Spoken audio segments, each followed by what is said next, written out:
자, 359페이지에 있는 재고자산 문제 계속 풀어보겠습니다. 11번으로 넘어가 볼게요. 자, 11번 문제부터는 이제 이동평균법과 총평균법에 대한 이해를 할 수 있는 문제인데, 다음에 메인 매출 자료에서 이동평균법과 총평균법에 의한 4월 말 재고자산이 얼마냐 이랬습니다. 자, 이동평균법이라는 것은 우리가 매입이 있을 때마다 평균 단가를 계산하는 방식입니다. 매입이 있을 때마다. 자, 그러면은 자, 4월 1일 날 100개가 매입이 있었고 4월 5일 날 또 100개가 있었습니다. 요걸 평균을 구해요. 자, 그러면 수량은 200개고 금액이 어떻게 되느냐? 자, 100개가 400원이면은 4만 원에다가 100개 4만 4천 원이면 100개가 440원이면 4만 4천 원이죠. 자, 4만 원하고 4만 4천 원 더하면 8만 4천 원이죠. 자, 금액이 8만 4천 원입니다. 평균 단가 구해볼까요? 8만 4천 원 나누기 200개 수량으로 나누어 보겠습니다. 단가는 420원. 이렇게 매출 단가를 미리 구해 놓습니다. 420원. 이거 골뱅이 단가를 의미하는 기호예요. 자, 그런데 4월 10일 날 매출이 일어났네요. 180개. 요 180개에 만약에 매출 원가를 구하라 그러면 420원을 곱하면 돼요. 180개의 매출 원가는 420원 곱하기 180개 하면 매출 원가가 됩니다. 자, 여기서는 매출 원가가 아니라 재고 자산을 구하라고 그랬습니다. 그러면은 재고가 지금 몇 개 남았냐 하면은요. 여기 180개가 팔려 나갔으니까 지금 여기가 재고가 몇 개 남았습니까? 20개 남았죠. 이 재고 20개의 단가를 이걸 적용하는 거예요. 420원을 적용해야 돼요. 그러면 20개의 재고 금액은 428, 2는 4. 8,400원이죠. 자, 그 다음에 아직 재고가 또 4월 15일 날 100개 매입한 거 요건 다 남았어요. 100개 곱하기 480원 하면은 48,000원이죠. 이 두 개를 더한 것이 4월 말의 재고 자산이 되겠습니다. 그러면 56,400원이 나오는 것 같아요. 56,400원. 그래서 총평균법에 의한 재고자산은 56,400원입니다. 아니, 총평균, 이동평균법. 네, 지금 한 것이 이동평균법입니다. 이동평균법. 만약에 이 문제에서 지금 이동평균법에 대한 재고자산을 구해봤는데, 만약에 이동평균법으로 매출 원가가 얼마냐 하면은 아까 말씀드린 대로 매출 원가라 하는 것은 요 매출한 180개의 원가를 이 위에서 계산해 놓은 요 평균 단가 이렇게 적용하면 돼요. 그래서 매출 원가 구하라 그러면 180개 곱하기 420원 하면 이게 매출 원가가 됩니다. 여기 평균 단가를 적용한다는 거예요. 매출이 일어나기 직전에 여기에 평균 단가를 매출 수량에 곱하기 하면은 그것이 매출 원가가 되는 겁니다. 네. 그래서 매출 원가는 뭐 계산을 하라고 안 했습니다만은 180개 곱하기 420원을 하게 되면은 매출 원가는 75,600원이에요. 75,600원. 자, 56,400원 일단 답을 하나 구했고요. 이번에는 총평균법을 해보겠습니다. 총평균법. 자, 총평균법은요, 매입을 다 더합니다. 수량 요 세 개를 다 더해요. 그러면 수량이 300개 나오죠. 그 다음에 금액을 다 더합니다. 금액을. 자, 금액이 3개가 있는데 100개 곱하기 400원 4만원, 100개 곱하기 440원 44,000원, 100개 곱하기 480원 48,000원, 이걸 모두 더하면 금액의 합계가 나오죠. 13만 2천 원 나오네요. 네, 13만 2천 원. 네, 300개로 나눠줘요. 그러면 평균 440원이 나옵니까? 예. 이 평균 단가에다가 재고를 수량을 곱하는 거예요. 예, 이 평균 단가, 이게 이제 월 평균 단가죠. 예, 월 평균 단가가 나왔습니다. 여기다가 재고 수량을 곱하면 재고 금액이요, 판매 수량을 곱하면 매출 원가가 되는 것이 총평균법입니다. 그래서 재고 수량은 몇 개냐면은 300개에서 180개를 팔았으니까 이게 지금 판매니까 120개죠. 그렇죠.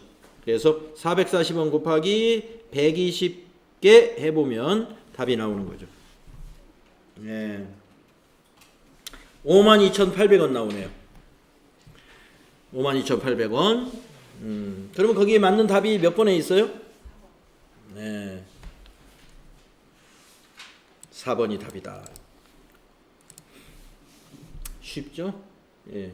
총평균법은 중간에 판매가 있든 뭐 끝에 판매가 있든 매입 수량 다 더하고 매입 금액을 다 더합니다. 그래가지고 평균 단가를 내세요. 그 평균 단가에다가 재고 수량을 곱하면 재고 금액이요, 판매 수량을 곱하면 그게 매출 원가가 되는 것이 총평균법입니다. 이동평균법은 매입이 있을 때마다 평균을 구하세요.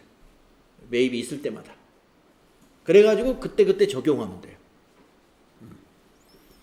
자, 그래서 보다시피 지금 재고 금액이 말이죠, 가격이 오르고 있을 때 총평균법하고 이동평균법을 비교해 보세요. 재고 금액이 이동평균이 재고가 더 금액이, 수량은 똑같이 120개인데 금액이 재고가 이동평균법이 높지 않습니까? 그래서 우리가 재고 금액이 높으면 원가가 작아진단 말이에요. 이익이 많이 난단 말이죠. 이익이 많이 나는 순서를 우리가 외울 때 선, 이, 총, 후 이렇게 외웠었죠? 예, 이동평균법이 선입선출법 다음으로 재고 금액이 크게 나와요. 재고 금액을 크게 한다는 것은 단가를 크게 적용했다는 거죠. 예, 수량이 같다는 전제죠. 단가를 크게 적용하면 이익이 많이 나게 돼 있어요. 예. 그러니까 우리 공장에 있는 철판이 그게 키로에 10,000원짜리인데 키로에 50,000원이라고 그렇게 거짓말을 하게 되면 재고 금액이 5배로 커져가지고 이익이 5배로 커져버리는 거예요. 예. 자, 그래서 우리가 이 재고 금액의 산출 방법, 선의 총우가 재고 금액이 큰 순서, 즉 이익이 많이 나는 순서가 되는 것이다. 걸 우리 알아두시면 됩니다. 자, 그 다음에 12번 문제는 또 같은 문제죠. 다음은 실지재고조사법에 의해 기록된 주식회사 한공의 9월 매입과 매출 자료다. 총평균법에 의한 9월 말 재고자산과 매출원가는 얼마인가? 총평균 단가 구해가지고 재고자산은 재고수량이다 곱하고 매출원가는 매출수량이다 곱하면 된다. 단 재고자산 감모손실과 재고자산 평가손실은 없다 이랬습니다. 네. 그러면 여기 숫자대로만 하면 돼요. 네, 숫자대로만 하면, 자, 그러면 총평균을 일단 구해야 됩니다. 수량을 한번 다 더해 봅시다. 100개, 100개, 200개. 수량 합계는 400개가 나오는군요. 수량 합계, 수량 합계 400개. 금액의 합계를 구해 보겠습니다. 100개는 200원짜리니까 2만원. 100개가 300원짜리니까 3만원. 200개가 350원짜리면 7만원. 다 더하면 12만원. 자, 12만원을 400으로 나누니까 300원. 예, 계산하기 쉽게 문제도 냈네요. 자, 평균 단가 300원이라는 걸 우리가 산출을 해냈습니다. 예. 그러면 자, 재고 자산은 재고가 몇 개냐? 400개를 매입해 가지고 출고 몇 개 출고했어요? 200개 출고했네요. 그죠? 그러면 판매도 200개, 재고도 200개네요. 딱. 그러면 두 가지가 똑같겠군요. 단가 300원 적용하는 거니까 재고가 200개니까 300원 곱하기 200원 6만 원이 되고, 또 매출원가는 요 매출한 200개를 곱하는 거니까 이거 같은 단가 적용하는 거예요. 300원 곱하기 200개 하면 6만 원. 그래서 답은 3번. 재고 수량과 판매 수량이 일치하기 때문에 총평균법으로 계산하면은 재고 금액과 매출원가는 같아지는 겁니다. 그래서 3번에 답이 있구나. 자, 이렇게 해서 이제 여러분이 총평균법, 이동평균법, 그리고 후입선출법, 선입선출법의 원리를 여러분이 이해를 했다 이겁니다. 네.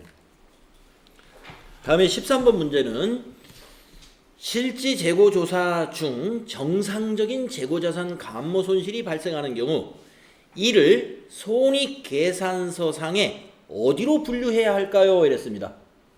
어디로 분류한다고 그랬죠? 정상적인 재고자산 감모 손실은 매출 원가로 포함을 시키는 거죠. 매출 원가. 비정상적인 건 영업의 비용이고. 다음에 14번 재고 실사 결과 비정상적인 재고자산의 감모 손실이 발생한 경우 이를 손익계산서 어디로 분류하느냐? 영업의 비용으로 분류한다. 네. 다음 15번 주식회사 공인의 기말상품 재고자산이 다음과 같을 때 저가법을 적용한 재고자산 평가손실은 얼마이냐 이랬습니다. 자, 우리가 기말 상품이에요. 상품이니까 우리가 저가법이라는 것은 순실현 가치하고 장부 금액을 비교해야 돼요. 네. 순실현 가치하고 장부 금액 두 가지를 비교해야 됩니다. 장부 금액하고 순실현 가치 밑에다 써볼게요. 자, 그러면 먼저 장부 금액을 한번 알아보겠습니다. 자, 상품이 100개이고 취득원가는 100원인데 추정 판매 가격이 이렇고 추정 판매 비용이 이렇다. 이게 지금 재고라는 거죠, 100개가. 예. 자, 그러면 이 취득 원가가 장부 금액으로 되어 있겠죠? 자, 100 곱하기 100. 장부 금액은 만 원이죠. 100 곱하기 100 만 원이죠. 자, 그러면 순실현 가치는 어떻게 구하느냐? 여러분, 순실현 가치는요, 시가 빼기 판매비, 이게 순실현 가치예요. 그러면 지금 추정 판매 가격이 시가죠. 공정가치. 네. 이게 개당 120원이 지금 시장 가치래요. 판매 가격이. 그런데 판매 비용이 개당 30원 정도가 들어간답니다. 그럼 120원에서 단가 30원 빼면 90원이 지금 단가입니다. 그러면 순실현 가치가 90원이라는 얘기예요. 90원 곱하기 100개 하면은 얼마입니까? 9,000원이죠. 90원 곱하기 100개 하면은 9,000원이 순실현 가치다 이겁니다. 그래, 어떻게 계산하는 거냐? 이게 시가가 120원인데 단가가 판매비가 개당 30원이다. 그러면 순실현 가치는 단가가 90원이니까 곱하기 여기 100개, 재고가 100개니까 이렇게 하면 9,000원이 나오는 거다 이겁니다. 자, 장부 금액이 만원이고 순실현 가치가 9,000원이니까 저가법에 해당이 된다. 네, 그래서 재고자산 평가 손실은 요 차이 1,000원이 되겠습니다. 1번.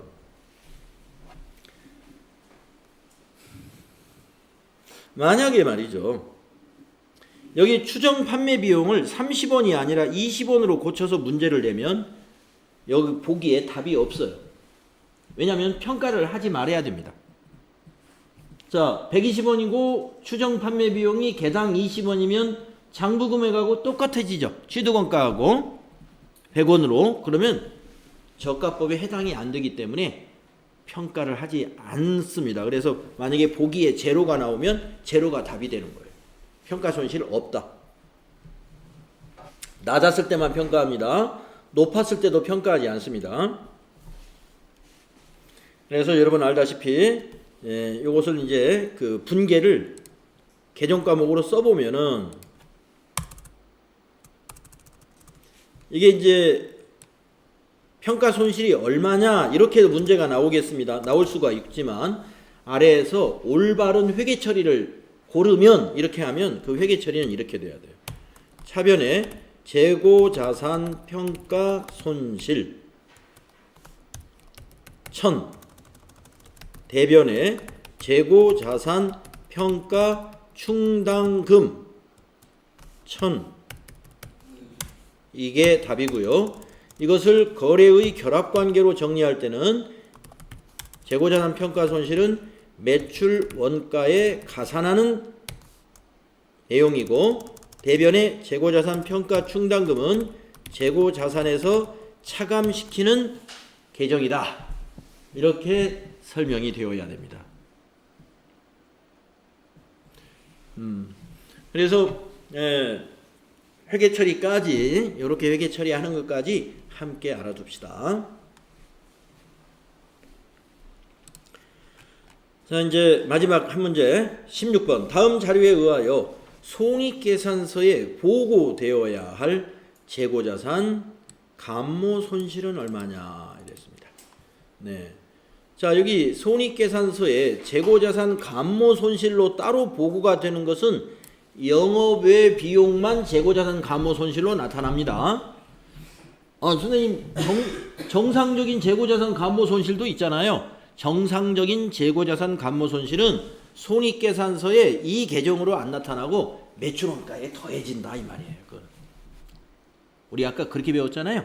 정상적 감모 손실은 매출원가에 가산된다. 그러니까 여기서 말하는 재고자산 감모 손실은 전부 영업의 비용이다 이 말이에요. 영업의 비용. 네. 자, 데이터가 어떻게 있는지 보겠습니다. 자, 장부상 재고가 10개고 단가가 6,000원이에요. 실제 재고가 9개인데 역시 단가는 같습니다. 재고자산의 순실현 가치, 감모 손실하고 순실현 가치는 상관이 없는 얘기예요.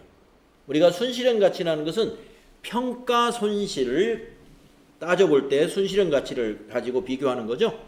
그러니까 이건 제껴놓고 그 다음에 네 번째 재고자산 감모 손실은 원가성이 있다. 원가성이 있다는 말은 매출 원가에 해당이 된다는 것이죠. 정상적 감모라는 얘기예요.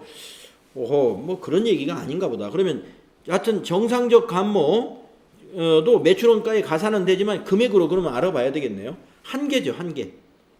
자, 장부가 10개인데 실제가 9개인데 이게 원가성이 있대요. 그러니까 매출 원가에 가산되는 게 한개인데 단가가 6,000원이니까 한 개 곱하기 6,000원. 그러면 감모 손실은 6,000원이 답이 돼야 되겠죠. 6,000원이. 그러나 실제로 계정 과목은 재고자산 감모 손실이라는 계정으로 보이지 않고 이거는 매출 원가로 합산돼서 나타납니다. 제가 처음에 한 얘기는 그거예요. 영업의 비용으로서 재고자산 감모 손실을 별도의 계정 과목으로 표시되지 않고 매출 원가라는 계정 과목으로 포함돼서 나타나요. 이거는. 그러나 이것도 재고자산 감모 손실로 인한 매출 원가 가산되는 금액이 6,000원이다 이런 얘기죠. 답은 1번. 수량 차이 한계에 대한 것만 따지면 되는 거예요. 그러면 여기서 말이죠. 문제를 바꿔서 재고자산 평가 손실은 있는지 한번 계산해 볼까요? 문제를 바꿔서 재고자산 평가 손실을 만약에 구하라 라고 했다면 밑에 보기에 답은 있을지 모르겠지만 일단 있는지 계산을 한번 해보겠습니다. 자, 재고자산의 순실현 가치가 5만 원이래요. 그러면 이 실제 재고하고 비교를 하는 겁니다. 5만 4천 원이죠. 장부 재고하고 비교하는 것이 아니라 실제 재고하고 비교하는 거예요. 자, 5만 4천 원짜리의 순실현 가치가 5만 원이면 평가해야 되죠. 가격이 하락했잖아요. 4천 원. 그러면 재고자산 평가 손실은 얼마가 돼요? 4천 원이다. 예. 재고자산 평가 손실은 2번이 만약에 질문을 했다면 2번이 답이에요. 재고자산 평가 손실은 4천 원.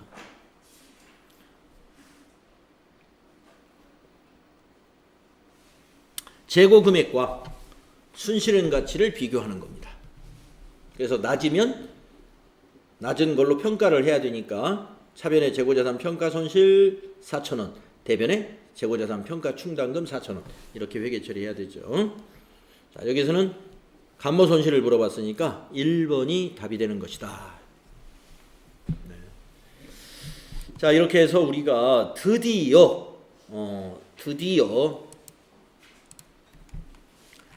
가장 많은 부분입니다.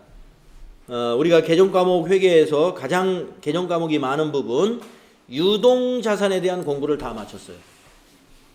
유동자산에 대한 공부를. 자, 이제 비유동자산은요. 비유동자산은 유동자산에 공부했던 것이 만약에 10시간 공부했다면은 비유동자산은 한 반절 5시간이면 끝나요. 네. 또 부채에 가서도 이런 자산에 비해서 이거는 한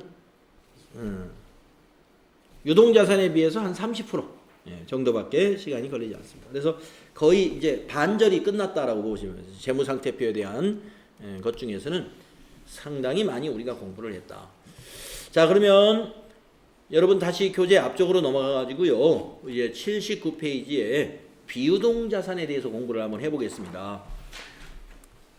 여러분들 이 그림을 잘 보시고 정리가 돼야 되는데 유동자산은 우리가 당좌자산과 재고자산으로 나누어서 공부했잖아요. 그래서 당좌자산이라는 것은 1년 안에 현금화되는 것 중에 우리가 판매 행위를 거치지 아니하고 현금화가 가능한 것이 당좌자산. 재고자산은 판매를 목적으로 보유하고 있는 자산이기 때문에 판매가 되어야 1년 안에 현금화가 되죠. 그것이 재고자산이었습니다. 자, 그러면 우리가 오늘부터 배우는 이제 비유동자산은 지금 이 시간부터 배우는 비유동자산은 뭐냐? 유동자산의 반대 개념이니까 1년 안에 현금화가 어렵다고 볼 수 있는 자산들이에요. 예. 그러니까 비유동적이다 이거죠. 비유동. 그 중에서 이 4가지로 분류된다는 거. 비유동자산은 투자 자산과 유형 자산, 무형 자산, 기타 비유동자산으로 4가지 그룹으로 나누어서 우리가 공부를 할 것이다. 그러면 투자자산부터 알아보겠는데 투자자산이란 무엇이냐? 비유동자산 중에서 말이죠. 기업의 판매 활동 이외의 장기간에 걸쳐 투자 이익을 얻을 목적으로 보유하고 있는 자산이면 다 투자자산이 되겠습니다. 예. 그러니까 판매 활동하고 관계가 없는 거예요. 투자 이익을 얻을 목적으로 보유하고 있는 자산. 그게 다 투자자산입니다. 거기에는 부동산도 있을 것이고 예적금 금융상품도 있을 것이고 유가증권 같은 것도 있죠. 그래서 거기에 대한 것들을 알아보자. 자, 먼저 장기성 예금이나 장기 금융상품들입니다. 우리가 단기 금융상품들은요. 정기예금, 정기적금 1년짜리 이런 것들은 우리가 당좌자산에서 공부했죠. 예, 그런데 장기성 예금이 뭐예요? 만기가 1년 이후에 도래하는 예금들을 말합니다. 만기가 1년 초과된 거죠. 1년까지는 우리가 단기 금융상품이라고 그러는데 2년짜리, 3년짜리 그런 적금이나 정기예금들이 장기성 예금입니다. 그리고 제2금융권 같은 데서 많이 팔고 있는 CD, CMA, MMF, RPCP 이러한 금융상품 중에서 역시 만기가 1년 이후에 도래되는 그러한 상품들을 우리가 장기 금융상품이라고 그래요. 자, 이거 투자자산으로 분류합니다. 비유동자산의 투자자산. 그 다음에 두 번째 특정 현금과 예금이라는 것이 있는데 내용이 뭔지 한번 보세요. 만기가 1년 이후에 도래하는 사용이 제한되어 있는 금융상품이다. 네.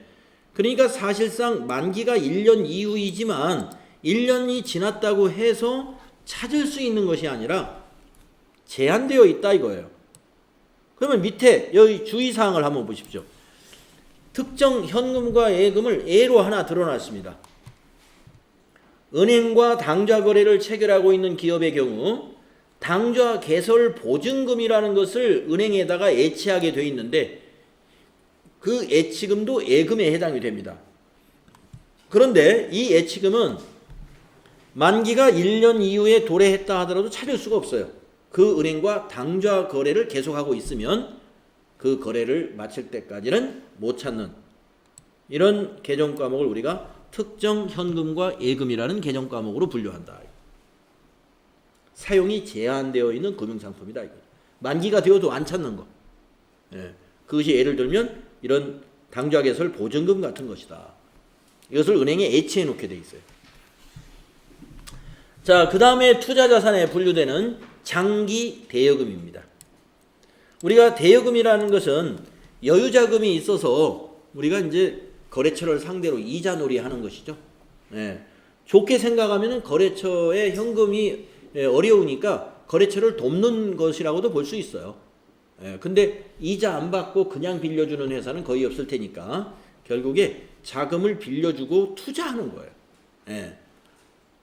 예. 우리가 거래처에서 은행에서 빌릴 수 있는 거래처가 굳이 거래처에다가 돈 빌려달라고 그러겠어요? 은행에 가서 대출 받으면 되지.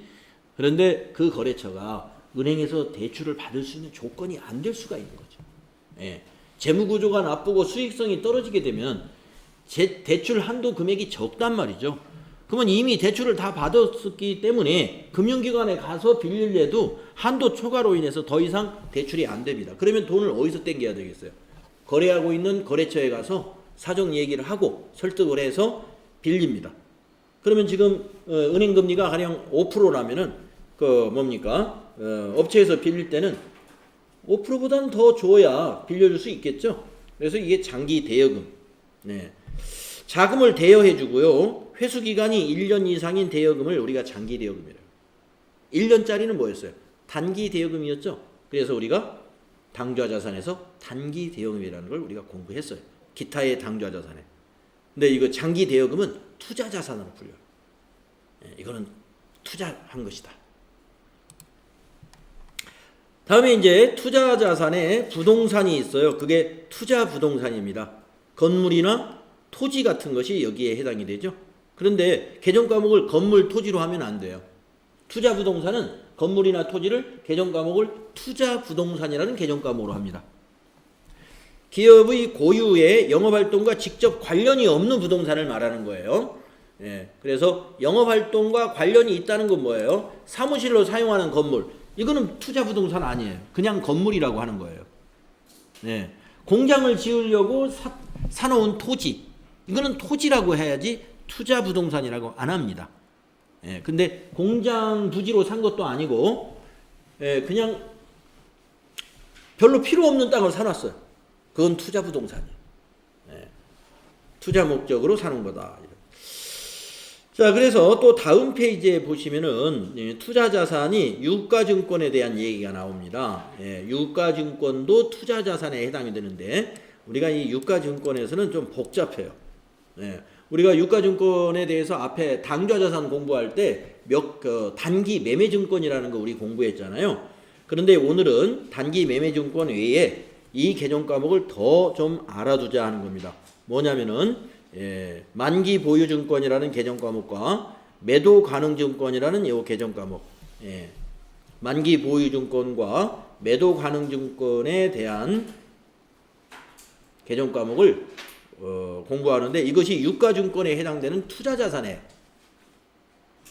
분류되는 것입니다. 우리가 단기 매매증권은 투자자산이라고 안 해요. 물론 투자하는 겁니다. 단기 매매증권도. 목적은 투자 목적이에요. 그런데 이거 금방 처분할 거예요. 단기간의 매매 차익을 목적으로 하기 때문에 투자자산으로 분류를 안 하고 있어요. 회계에서는. 그래서 회계에서 투자자산으로 보는 유가증권은 장기적인 투자를 하는 것만 투자자산으로 분류를 해야 됩니다. 자, 내용을 읽어보겠습니다. 자, 우리가 유가증권에는요, 지분증권과 채무증권이라는 게 있어요. 지분증권 하면은 주식을 말합니다.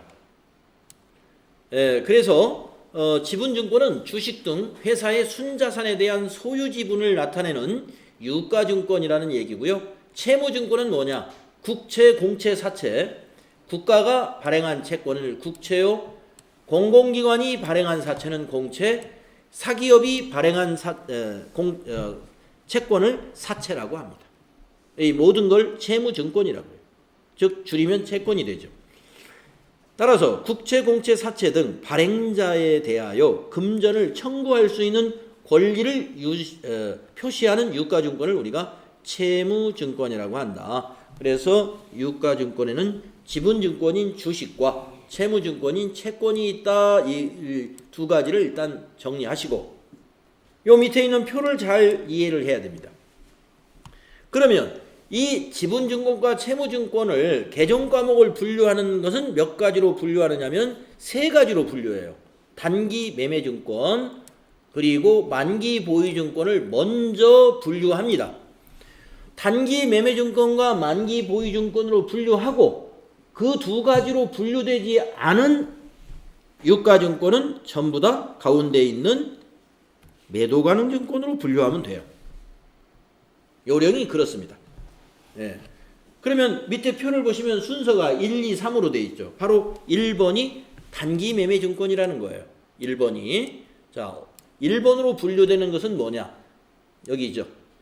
보유 목적이 단기간 내에 매매 차익인 것은 그것이 주식이 됐든 채권이 됐든 단기 매매증권으로 분류하면 됩니다. 이게 개정과목 이름이에요.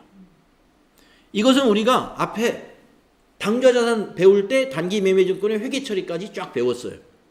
그러면 오늘 여러분이 추가로 알아야 되는 것은 바로 여기에 있는 이 만기 보유증권과 매도가능증권입니다. 자, 그러면 2번을 볼게요. 2번은 만기까지 보유할 적극적인 의도와 능력이 있으면 그것을 만기 보유증권이라는 개정과목으로 분류하라는 겁니다. 그러면 여기 만기라는 개념이 있죠.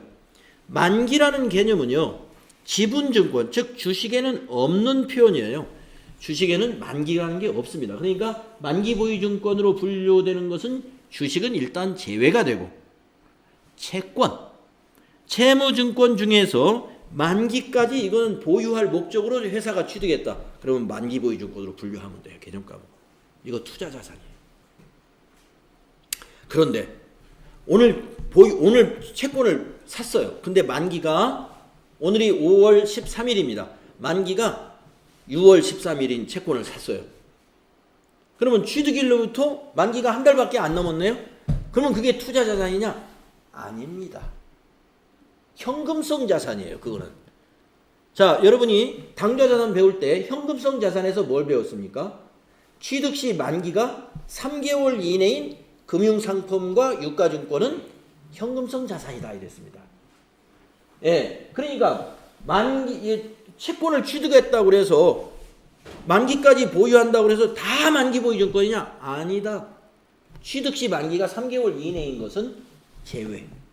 그건 현금성 자산으로 봐버리는 거예요. 예, 그래서 여기서는 우리가 만기 보유증권을 여러분이 이제 개정과목 우리 여기 어디죠? 여기 도전 프로그램에서 조회를 해보게 되면은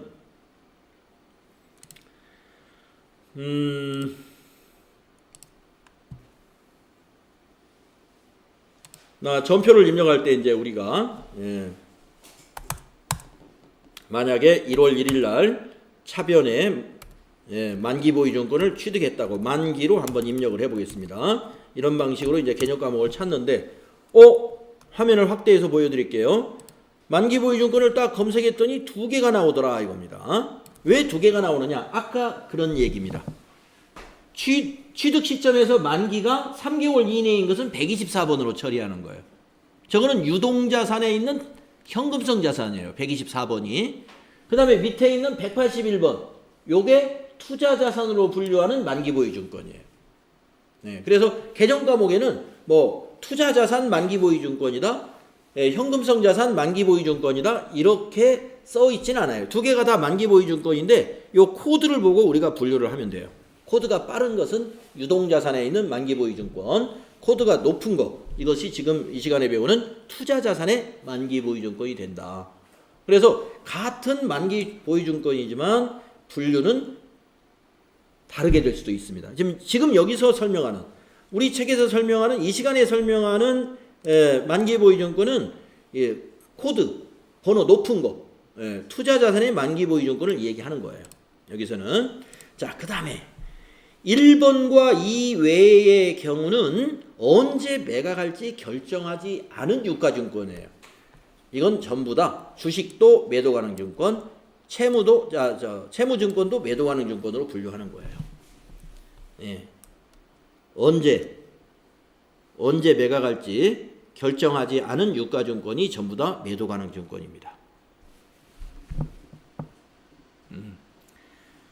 그러니까 단기에 처분할 것은 아니고 만기까지 보유할 것은 아니지만 처분 시점을 확실히 정해놓은 거 아니야. 그러니까 장기적인 투자예요.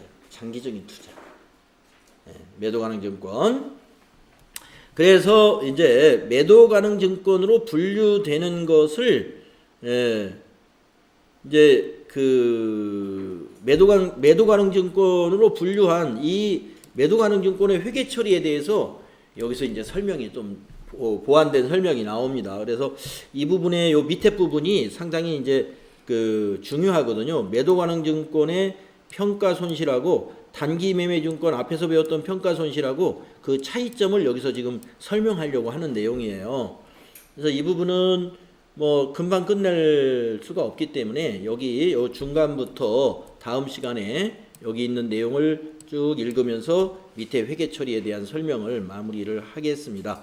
그리고 다음 시간에는 이제 유형 자산으로 넘어가서 유형 자산의 개정 과목 정리하도록 하겠습니다. 네, 여러분 혹시 질문 있으신가요?